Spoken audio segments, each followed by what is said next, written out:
lagi data yang tadi. Masuk tadi kan, stok ini kan Februari, jadi November kan, dan sekarang Januari kan.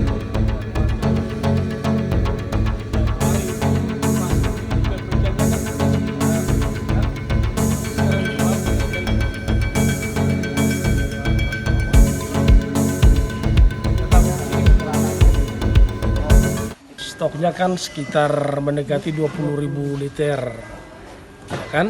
Nah, karena ikan tadi fantastik, yang dibilang Pak Jun tadi ya, nanti baru dikoreksi ya, 5.000-an, ya kan, per liter. Nah, 5.000-an per liter itu kami rechecking di gudang di sini, itu stok terakhir bulan Januari. Jadi minyak stok Januari itu dijual dengan harga sekarang yang kenaikannya kayak begitu. Ya kan? Makanya nanti komisi menganggap ini sangat memberatkan masyarakat.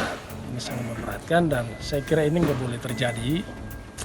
Nanti kami undang karena regulasi berdasarkan instruksi pemerintah itu kan, presiden itu kan, nanti provinsi yang membuat patokan harga, ya kan? Yang kami dapati di lapangan sekarang kayak begini.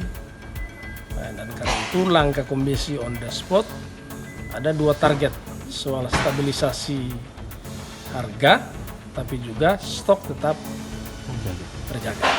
Dan karena itu untuk sementara, saya kira masyarakat Ambon ini amat sangat disusahkan dalam realitas kayak begini.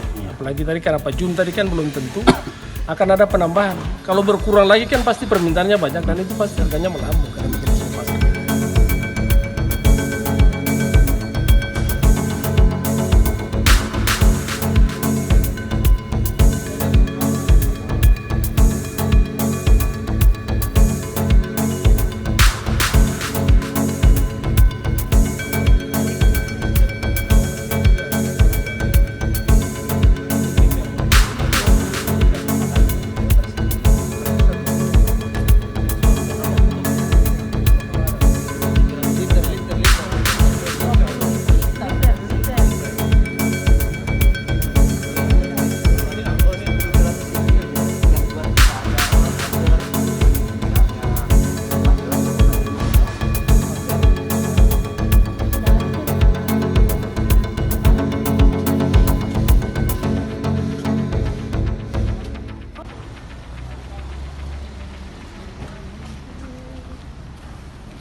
Terima kasih sudah nonton. Jangan lupa like, subscribe, dan share ya.